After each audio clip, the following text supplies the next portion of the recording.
Hello दोस्तों, स्वागत है एक बार फिर से आपका आपके YouTube चैनल एग्ज़ाम डेस्क में। एक बार फिर से हाजिर हूँ दोस्तों आपके समक्ष। मैं मध्य प्रदेश पुलिस 2021 की अपन तैयारी कर रहे हैं और आज अपन डिस्कस करेंगे, जैसा कि आपको पता है अपन कवर कर रहे हैं MP पुलिस के प्रीवियस ईयर के क्वेश्चन पेपर, जो कि दोस्तों मैथ्स का अपन ने सेक्शन उठाया है। मैथ्स के सारे अपन क्वेश्चनों को डिस्कस करेंगे जो प्रीवियस ईयर मतलब 2017 की पुलिस भर्ती में आए थे। ठीक है, तो आज का जो हमारा क्वेश्चन है ये अपन ने लिए है 4 तारीख का जो पेपर हुआ था आपका।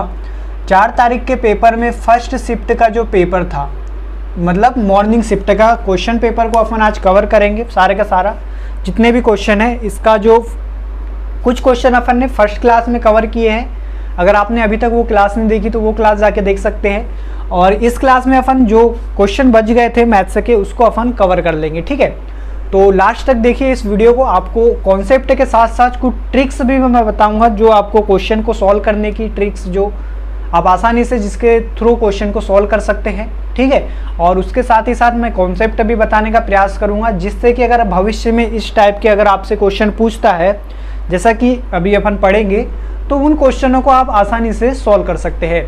और एक बार फिर से मैं बोलना चाहूँगा दोस्तों, अगर आप मेरे चैनल पर पहली बार विजिट कर रहे हैं और अभी तक आपने मेरे चैनल को सब्सक्राइब नहीं किया तो प्लीज़ इसे सब्सक्राइब कर देना। और अपने दोस्तों में जो देख रहे हैं इससे सबसे पहले शेयर करें और वीडियो को लाइक करें जल्दी से जल्दी। ठीक है, तो फर्स्ट क्वेश्चन आपके समक्ष आपकी स्क्रीन पर आ रहा है जादू की छड़ी के द्वारा। पहला क्वेश्चन मैं यहाँ से पढ़ देता हूँ, आपकी स्क्रीन पर शो हो रहा होगा। इसका अपन सॉल्यूशन करेंगे। ठीक है, तो इसका फर्स्ट क्वेश्चन क्या है, इसको किस तरीके से सॉल्व करेंगे, इसे मिटाना पड़ेगा मुझे। पहला क्वेश्चन है सॉल्व। पहला क्वेश्चन पढ़ देता हूं। एक समांतर चतुर्भुज है, मतलब कि एक पैरेललोग्राम है। ठीक है, और उसकी एक समांतर चतुर्भुज की 2 आसन भुजाओं की लंबाई 12 सेंटीमीटर और 8 सेंटीमीटर है। क्या है आसन भुजाओं की लंबाई? आसन भुजा मतलब एडजासेंट साइड, एडजासेंट साइड। इसकी लंबाई क्या दी है? 12 सेंटीमीटर और 8 सेंटीमीटर। 12 सेंटीमीटर एंड 8 सेंटीमीटर दी हुई है। यदि 2 छोटी भुजाओं के मध्य की दूरी 9 सेंटीमीटर है, बोल रहा है। क्या बोल रहा है? 2 छोटी भुजाओं की मध्य की दूरी कितनी है? 9 सेंटीमीटर है। ठीक है, तो 2 बड़ी भुजाओं की मध्य की दूरी ज्ञात करो। अब इसकी ट्रिक देखो। सबसे पहले ट्रिक मैं बता देता हूं आपको, उसके बाद में इसका कॉन्सेप्ट बताऊंगा। इसे सॉल्व करने की क्या ट्रिक है भाई? तो देखिए, क्वेश्चन में बोला है छोटी भुजाओं की मध्य की दूरी दी है कितनी? 9 सेंटीमीटर। ठीक है, और आपको क्या निकालना है? बड़ी भुजाओं के मध्य की दूरी निकालना है। मतलब कि क्वेश्चन में क्या पूछा है? बड़ी भुजा के मध्य की दूरी। ठीक है, तो इन दोनों में बड़ी भुजा कौन सी होगी? जिसकी डायमेंशन ज्यादा दी रहेंगी वही बड़ी भुजा होगी, मतलब कि 12 सेंटीमीटर क्या है हमारी बड़ी भुजा है। तो आप क्या काम करेंगे? 8 सेंटीमीटर जो छोटी भुजा है, छोटी भुजा इंटू छोटी भुजाओं के बीच की दूरी क्या है? 9 सेंटीमीटर अपॉन बड़ी भुजा बराबर जो बड़ी भुजाओं के बीच की दूरी निकल जाती है, मतलब इसको आप h मान सकते हैं। तो यहां से आपको कट जाएंगे 9 8 72, इसका मल्टीप्लाई करेंगे और ये 12 से डिवाइड करेंगे तो 6 आपका क्या आ जाएगा? आंसर आ जाएगा। इसका फार्मूला लिख लीजिए आप। इसका फार्मूला होता है बड़ी भुजा इंटू बड़ी भुजा की बीच की दूरी, बड़ी भुजा की बीच की दूरी बराबर छोटी भुजा गुणा छोटी भुजा की बीच की दूरी। बस वही मैंने क्या वैल्यू रख दी। बड़ी भुजा क्या है? 12 सेंटीमीटर, और उन दोनों की बीच की दूरी मुझे नहीं पता तो मैं क्या मान लेता हूँ? x मान लेता हूँ। और छोटी भुजा क्या है मेरी? छोटी भुजा है 8 सेंटीमीटर, और उन दोनों के बीच की दूरी तो दी गई थी, कितनी थी? 9 सेंटीमीटर। तो यहाँ से इसका अगर आप पक्षांतर कर देते तो 8 × 9 बाई कितना हो जाता है? 12 हो जाता है। और इसको सॉल्व करते हैं तो 12 छक 8 9 72 हो जाता है, 12 छक के 72। 6 सेंटीमीटर आपका आंसर हो जाएगा, जो कि आपको ऑप्शन नंबर कौन से में दिया था? देख लीजिए, ऑप्शन नंबर ए आपका राइट आंसर हो जाएगा। इसका राइट आंसर क्या हो जाएगा? Option number A. तो ये आपको ट्रिक आई होप समझ में आ गई होगी। अपन अब बात करते हैं इसके कॉन्सेप्ट की। तो माय डियर फ्रेंड्स, आपको ट्रिक के साथ साथ कॉन्सेप्ट भी याद होना आवश्यक रहता है, क्योंकि कॉन्सेप्ट से ही आप क्वेश्चन को आगे भी सॉल्व कर सकते हैं। तो कॉन्सेप्ट ये है, सबसे पहले आपको पता होना चाहिए, इसे आप स्क्रीनशॉट ले लीजिए, इसे रफ करना पड़ेगा मुझे, ठीक है। तो कॉन्सेप्ट इसका ये होता है कि जो आसन भुजाएं क्या होती है, थोड़ा सा मैं बता देता हूँ, ठीक है। देखो, आप ऐसा ना सोचिए कि प्रीवियस ईयर के क्वेश्चन पेपर अपन लगा रहे हैं, इसके साथ साथ मेरे दोस्तों आपको मैं कॉन्सेप्ट भी बताऊंगा और आपका जो है सिलेबस भी कवर होते चलेगा। ये किसका चैप्टर है, तो ये बेसिकली मेंसुरेशन का टॉपिक होता है, और मेंसुरेशन से एग्जाम में हर शिफ्ट के क्वेश्चन पेपर में 1 से 2 नंबर का क्वेश्चन पूछता है, ठीक है। तो इसका कॉन्सेप्ट क्या है, सबसे पहले आपको पता होना चाहिए कि जो समांतर चतुर्भुज होता क्या है, मतलब कि पैरेललोग्राम क्या होता है। तो ये होता है दोस्तों आयत का टिल्टेड फॉर्म, मतलब कि अगर आयत है हमारा कोई रेक्टेंगल है, और रेक्टेंगल को अगर आप ऐसा लिख लेते हैं, रेक्टेंगल को आप इस टाइप का लिख लेते हैं, तो ये क्या बन जाता है, समांतर चतुर्भुज बन जाता है, मतलब पैरेललोग्राम बन जाता है, पैरेललोग्राम, ठीक है। अब इसमें क्या दिया था, एडजेसेंट एंगल। तो एडजेसेंट मतलब आसन भुजा क्या होती है, मतलब कि एक ही जो एंगल पे जो बनती है भुजा, जैसे कि ये एंगल यहाँ पे अगर बनाते हैं अपन, तो इन दोनों एंगल को मिलाने वाली भुजा को आसन भुजाएं बोलते हैं। मतलब इसमें ये और ये आसन भुजाएं होगी, ये और ये आसन भुजा होगी, ये और ये आसन भुजा होगी, मतलब कि एक ही एंगल के ऊपर बनने वाली जो भुजा होती है उसे क्या बोलते हैं, आसन भुजा बोलते हैं। अब इसमें दोस्तों आसन भुजाओं की लंबाई दिया था, मतलब कि ये भुजा दी थी 12 सेंटीमीटर और ये भुजा दी थी 8 सेंटीमीटर।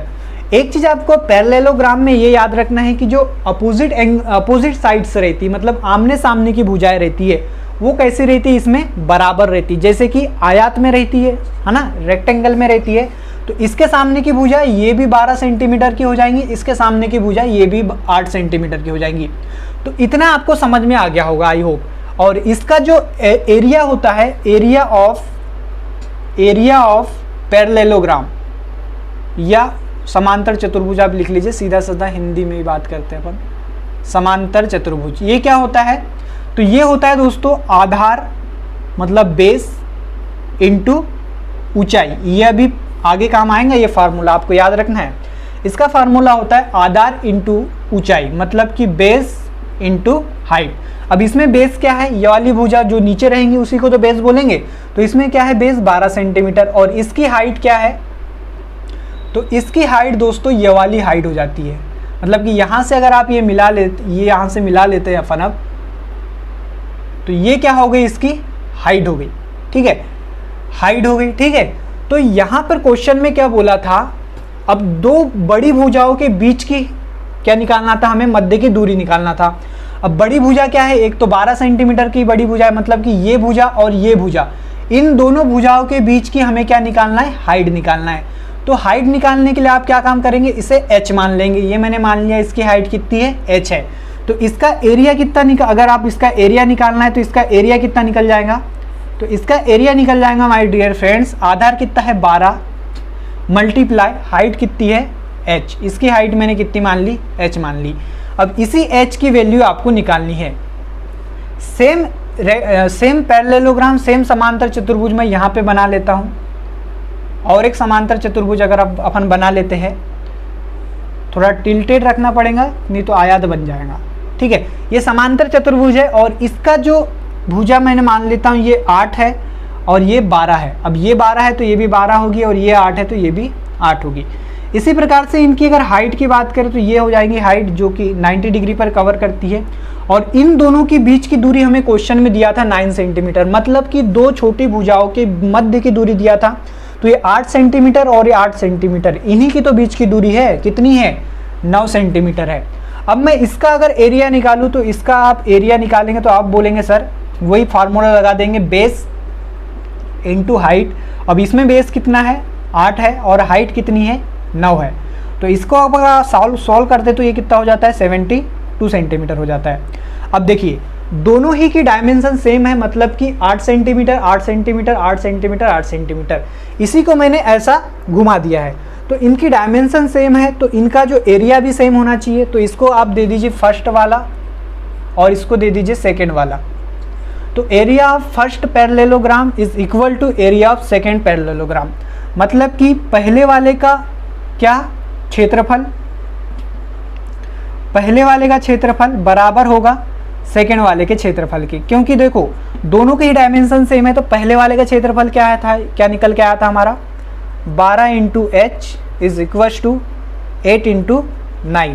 अब इसको सॉल्व करेंगे तो 12 छक 72, एच की वैल्यू क्या आ जाएगी 6 सेंटीमीटर। अब इतना करने के अपेक्षा आप मेरी ट्रिक अपनाइए ना, ट्रिक से सीधे सीधे याद हो जाएगा। 8 गुना 9 अपॉन 12 ही तो करना है आपको, अब सीधे आंसर लेके आना है, 2 स्टेप में कवर हो जाएगा। तो ये क्वेश्चन आई होप आपको समझ में आ गया होगा। अब अपन आगे बढ़ते हैं, आगे बढ़ना होगा, आगे नहीं बढ़ेंगे तो नहीं चलेगा। आगे बढ़ते हैं और देखते हैं दूसरा क्वेश्चन क्या है। आपकी स्क्रीन पर आ रहा है, आप पढ़ लीजिए दूसरा क्वेश्चन।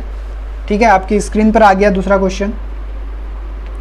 सेकेंड क्वेश्चन भी है इसी से रिलेटेड, कुछ इसी से रिलेटेड क्या, रोम्बस दिया हुआ है, मतलब कि ये पैरेललोग्राम था और ये क्या दिया है, रोम्बस दिया है, मतलब कि समचतुर्भुज दिया हुआ है। क्वेश्चन में बोला है यदि एक समचतुर्भुज में विपरीत कोण, क्या क्या है विपरीत कोण, हमारे पास क्या है, मतलब अपोजिट एंगल, अपोजिट एंगल क्या क्या दिया है, 3x माइनस 5, 3x माइनस 5 और एक कौन सा दिया है 2x प्लस 15, और आपको बताना है x का मान, आपको बताना है x का मान। अगर आपसे बनता है ये क्वेश्चन तो आप प्रयास कर लीजिए। तब तक 2 मिनट के लिए मैं 2 सेकंड के लिए रुक जाता हूं। देखिए, तो रोम्बस अर्थात ये क्या है, हमारे पास रोम्बस दिया हुआ है। रोम्बस को ही अपन क्या बोलते हैं, समचतुर्भुज, समचतुर्भुज। क्या होता है समचतुर्भुज, तो देखिए ये जो स्क्वायर होता है ना उसका टिल्टेड फॉर्म होता है, मतलब कि अगर आप वर्ग को थोड़ा तिरछा कर देंगे तो क्या बन जाएगा, हमारे पास समचतुर्भुज बन जाएगा। अब उसकी क्या कैरेक्टरिस्टिक्स होती है वो थोड़ा सा मैं आपको बता देता हूँ, ये जब ये क्वेश्चन आपसे आसानी से बन जाएगा। ठीक है, तो रोम्बस अपने को बनाना पड़ेगा। तो ये वर्ग जैसा आपको दिख रहा होगा आई होप।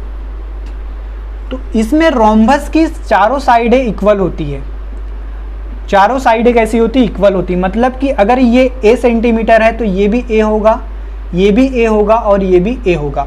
वहीं पैरेललोग्राम में अपन ने देखा था आमने सामने की जो अपोजिट साइड्स होती वो इक्वल थी, और इसमें चारों के चारों साइड्स क्या हो जाती है, इक्वल हो जाती है। ठीक है, तो इसकी दो दूसरी कैरेक्टरिस्टिक्स ये होती है कि इसका जो अपोजिट एंगल होते हैं, मतलब कि एंगल ये और एंगल ये कैसे होते हैं, हमेशा इक्वल होते हैं। यही वाली आइडेंटिटी के ऊपर, यही कैरेक्टरिस्टिक्स के ऊपर ये क्वेश्चन आया है। अपोजिट एंगल दिया हुआ है फर्स्ट ये और सेकेंड वाला ये। तो हमें पता है दोस्तों कि अपोजिट एंगल रोम्बस के कैसे होते हैं, इक्वल होते हैं, तो आप उसे इक्वल कर लीजिएगा।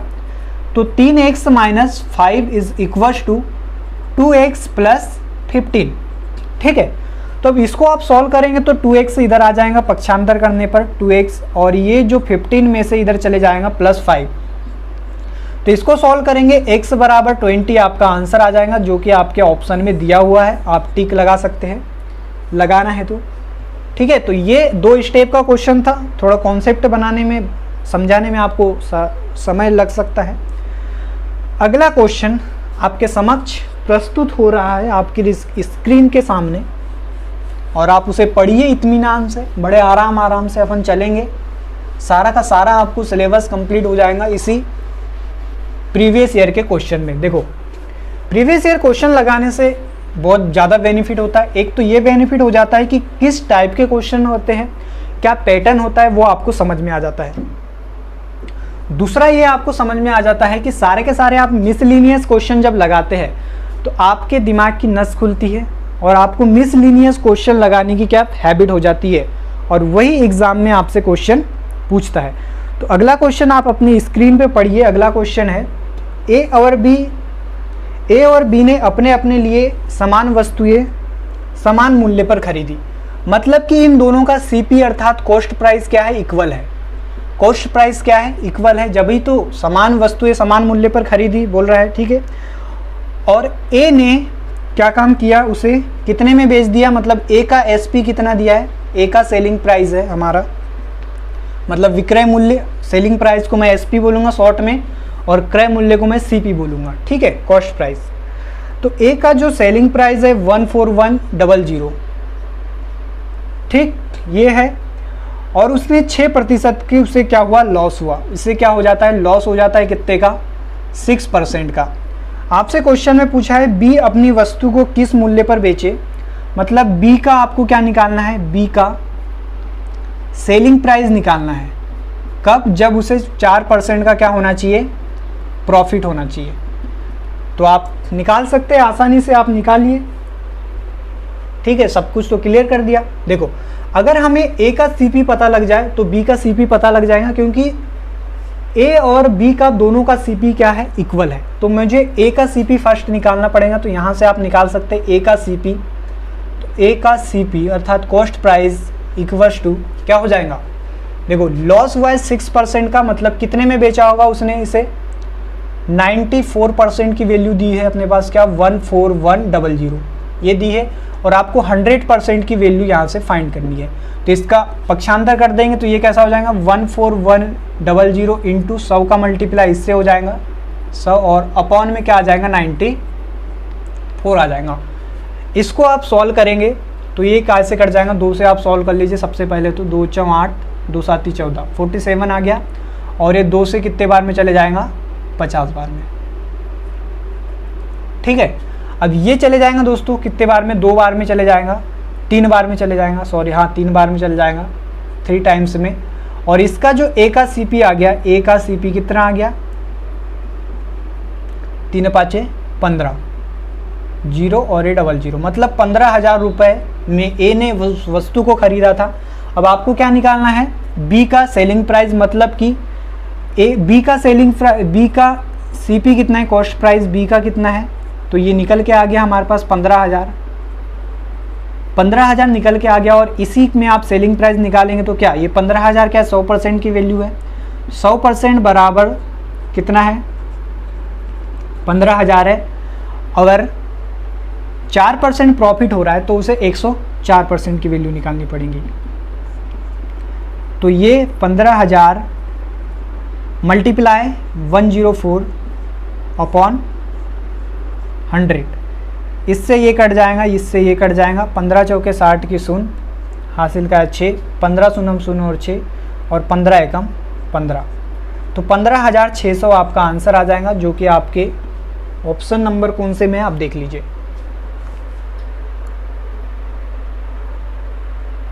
बी, ठीक है। तो ये समझ में आया। देखो ये शॉर्ट ट्रिक मैंने, आई होप कि कुछ बच्चों को समझ में नहीं आ रही होगी और कुछ को समझ में आ रही होगी, क्योंकि वो काफ़ी समय से तैयारी कर रहे हैं। और जो अभी उन्होंने स्टार्ट किया है तो उनके लिए मैं बता देता हूँ ये मैंने शॉर्ट ट्रिक से कैसे किया है। देखिए, तो आप इसका एक बार स्क्रीनशॉट लीजिए, उसके बाद मैं इसे मिटा के समझाता हूँ आपको किस तरीके से किसी भी चीज़ का सीपी और एसपी फाइंड करना है, यदि उनका क्या दिया हो, लॉस और प्रॉफिट दिया हो तो, ठीक है। तो इसकी एक शॉर्ट ट्रिक ये होती है, अगर आपको लॉस दिया हुआ है, मान के चलो किसी का लॉस, जैसे कि यहाँ पर ही लॉस दिया हुआ था। देखो कोई भी वस्तु का जो सेलिंग कॉस्ट प्राइस होता है वो हमेशा 100% के बराबर होता है। मतलब कि अगर किसी का कॉस्ट प्राइस है वो कैसा होगा, हमेशा 100% के बराबर होगा, मतलब कि 100% उसका कॉस्ट प्राइस होगा। और जब सेलिंग प्राइस में उसे क्या हो जाता है, प्रॉफिट हो जाता है, क्या हो जाता है, प्रॉफिट हो जाता है। जैसे कि यहाँ पर दिया हुआ था 4% का प्रॉफिट, तो उसका जो सेलिंग प्राइस, आप थोड़ा इसे ऐसे समझिए कि प्रॉफिट यहाँ पर क्या दिया हुआ था 4% का, ठीक है।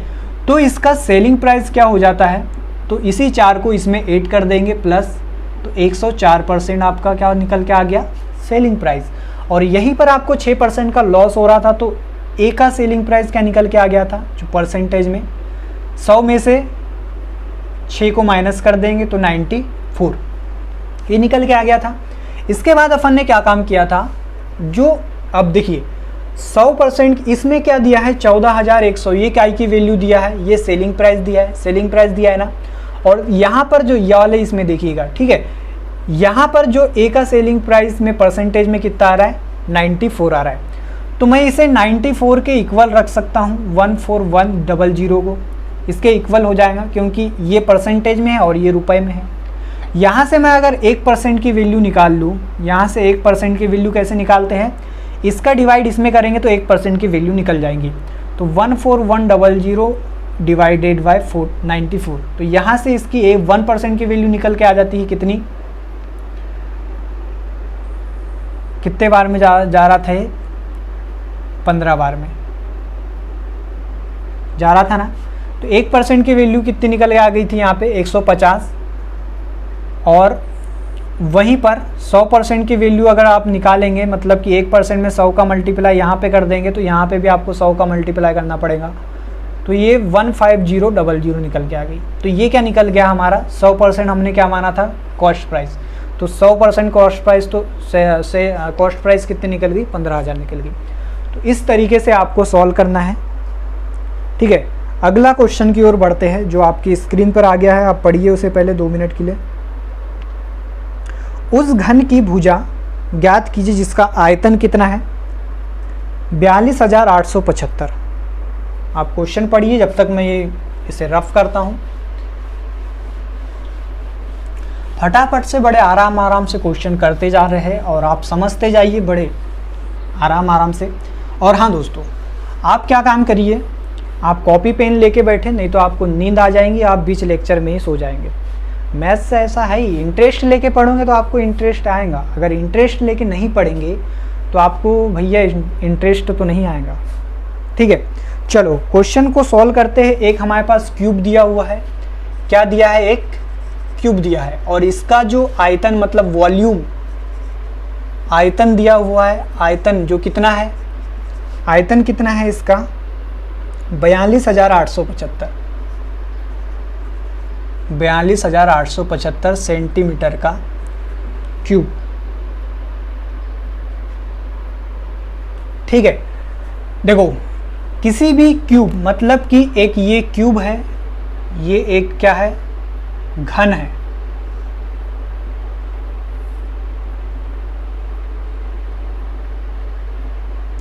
ये घन है 3D में, 3D में रहता है तो घन बोलते हैं, और 2D में रहेगा तो इसी को क्या बोलेंगे अपन, स्क्वायर बोलेंगे।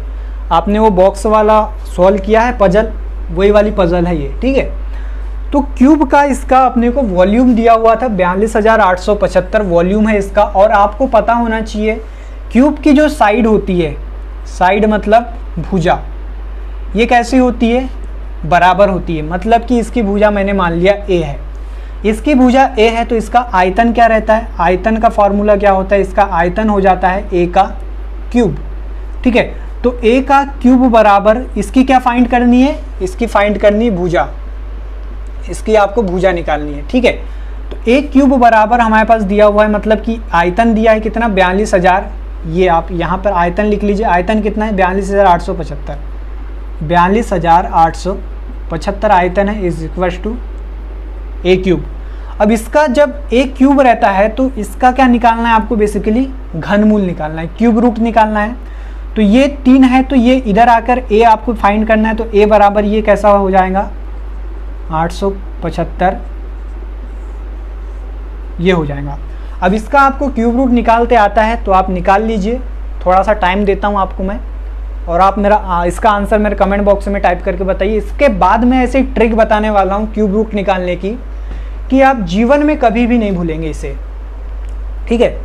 चलो अपन निकाल देते हैं आपको। तो इसका आंसर क्या आ जाएगा, राइट 35 आंसर आ जाएगा आपके ऑप्शन में, कहाँ पर है आप देख लीजिए, ठीक है। तो अब मेरे को इसका क्यूब रूट जैसे मैंने निकाला देखते सही, वैसे आप भी निकाल सकते हैं देखते सही। उसकी ट्रिक क्या है आप थोड़ा समझ लीजिए। ट्रिक निकालने से पहले आपको कुछ बेसिक्स आपको आने चाहिए। बेसिक्स ये आने चाहिए कि 1 से लेकर 10 तक के आपको क्यूब रूट पता होना चाहिए। क्या 1 से लेकर 10 तक के आपको क्या होना चाहिए,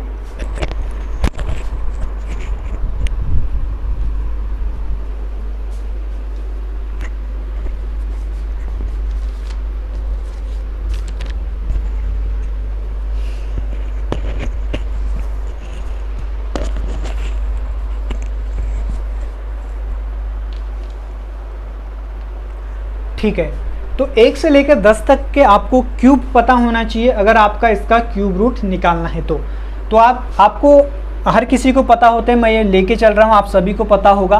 तो 1 का क्यूब क्या होता है 1 ही होता है, 2 का क्यूब की बात करें 8 होता है, 3 का क्यूब क्या होता है 27 होता है, 4 का क्यूब क्या होता है 64 होता है, 5 का होता है 125, 6 का क्या होता है 216, 6 का होता है 216, 7 का होता है 343, 8 का होता है क्या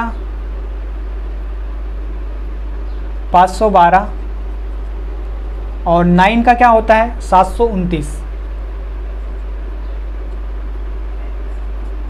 729 और 10 का क्या होता है 1000। ठीक है,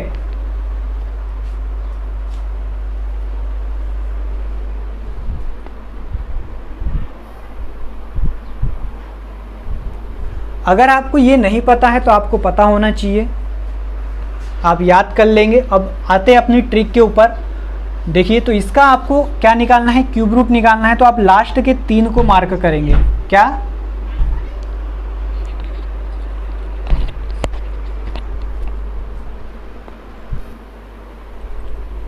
तो आपको क्या काम करना है, आपको ये 3 को मार्क करना है लास्ट के 875। अब इसमें यूनिट प्लेस देखना है, इसका यूनिट प्लेस क्या है 5 है। तो आपको यहाँ से देख के बताना है कि 5 किसके घनमूल में आता है, किसके क्यूब में आता है। तो ये आपको 5 यहाँ पर दिख रहा होगा जो किसके सामने है 5 के यूनिट प्लेस में है। तो इसके इकाई के अंक में तो क्या आएगा 5 आएगा, क्योंकि 5 का अगर आप क्यूब करेंगे तो 125 आता है और 125 के लास्ट में क्या है 5 है। अब इसके बाद 3 के बाद आप 42 को देखेंगे और इस 42 का आप वो देखेंगे कि 42, 42 किन दो इस क्यूब के बीच में आता है। तो 3 का क्यूब आप 27 है और 4 का क्यूब क्या है 64 है। तो इन्हीं के बीच क्या आएगा 42, इन्हीं के बीच 42 आएगा, यहीं पर कहीं इन दोनों संख्याओं के बीच ही आएगा ना। तो जो इन दोनों में से जो छोटा वाला है 3 और 4 में से छोटा क्या है 3 है, तो छुटका वाले को आप यहाँ पे लिख देंगे। तो यही आपका क्या हो जाएगा आंसर आ जाएगा। 2 सेकंड में आप देखते से ही सॉल्व कर सकते हैं इस क्वेश्चन को। ठीक है, तो दोस्तों आज के लिए ही इतना ही क्वेश्चन, एक क्वेश्चन और सॉल्व कर लेते हो जाएगा फटाफट से, टाइम नहीं है अपने पास। ठीक है, एक क्वेश्चन आ गया है कैलेंडर का, आप देखिए उसे फटाक से सॉल्व करते हैं। उसके बाद आज इतना ही क्वेश्चन रखना पड़ेगा, नेक्स्ट क्लास में अपन आगे के क्वेश्चन सॉल्व करेंगे, थोड़े ज़्यादा क्वेश्चन सॉल्व करने का प्रयास करेंगे। क्वेश्चन में दिया है आज क्या है गुरुवार है, टुडे इज थर्सडे। तो 866 दिन पहले सप्ताह का कौन सा दिन था। ठीक है, क्या बोला है आज क्या है, आज का दिन क्या दिया हुआ है गुरुवार है। तो आपको निकालना है क्या 866 दिन पहले कौन सा दिन था। सिंपल है, आप निकाल सकते हैं तो निकाल लीजिए, अदरवाइज मैं तो बताऊंगा ही। तो देखिए आपको क्या काम करना है, बेसिकली 866 को 7 से डिवाइड करेंगे आप, 866 को क्या करेंगे आप 7 से डिवाइड करेंगे। अब सीधे सीधे देखिए कॉन्सेप्ट इसका मैं कैलेंडर वाले चैप्टर में बताऊंगा, इसको आप सॉल्व करके बताता हूँ। 7 एकम 7, कितना आया 1, 6, 7 दूनी 14, कितना आया 2, 6, 7 3 21, कितना आया 5। तो इसका जो रिमाइंडर आएगा, मतलब जो शेषफल आएगा, ठीक है, शेषफल क्या बच गया मेरा ऑड डे आ गया, ये क्या आ गया ऑड डे आ गया। ठीक है, अब गुरुवार से प्लस 5 दिन कर लीजिए, आपका आंसर आ जाएगा। तो गुरुवार से प्लस 5 क्या आ जाएगा, शुक्रवार, शनिवार, रविवार, सोमवार, मंगलवार। तो इसका राइट आंसर क्या हो जाएगा मंगलवार। सॉरी पहले बोला था क्वेश्चन में तो 5 दिन आपको माइनस करना पड़ेगा। आपको क्वेश्चन में क्या बोला था, पहले बोला था। अगर बाद में बोलता तो 5 दिन प्लस करते, बाद वाला मतलब फ्यूचर की बात होती है, और पहले बोला है मतलब पास्ट की बात होगी, पास्ट की बात होगी। तो 5 दिन आप माइनस करेंगे, तो 5 दिन माइनस करेंगे आप, तो क्या शुक्रवार शनिवार से ले लेते हैं अपन, शनिवार, रविवार, सोमवार, मंगलवार, बुधवार और गुरुवार। तो इसका राइट आंसर क्या हो जाएगा शनिवार क्या है आपका आंसर है। तो इस प्रकार से आपको क्वेश्चन सॉल्व करने हैं। इतना ही आज के लिए रखते हैं। आई होप आपको समझ में आ गए होंगे सारे के सारे क्वेश्चन। और आप ज़्यादा से ज़्यादा इस वीडियो को फैलाएं अपने दोस्तों में, ज़्यादा से ज़्यादा शेयर करें, ताकि आने वाले समय में मैं और भी क्वेश्चन इंक्रीज़ कर सकूं। नंबर ऑफ क्वेश्चन की संख्या आज जितनी हो सके आप उसकी ही प्रैक्टिस करें। और जो मैंने कॉन्सेप्ट बताया है उस कॉन्सेप्ट को समझते हुए उस चैप्टर को आप उठाएं और चैप्टर को करने का प्रयास करें। तो thanks for watching this video. Bye bye, thank you and good night.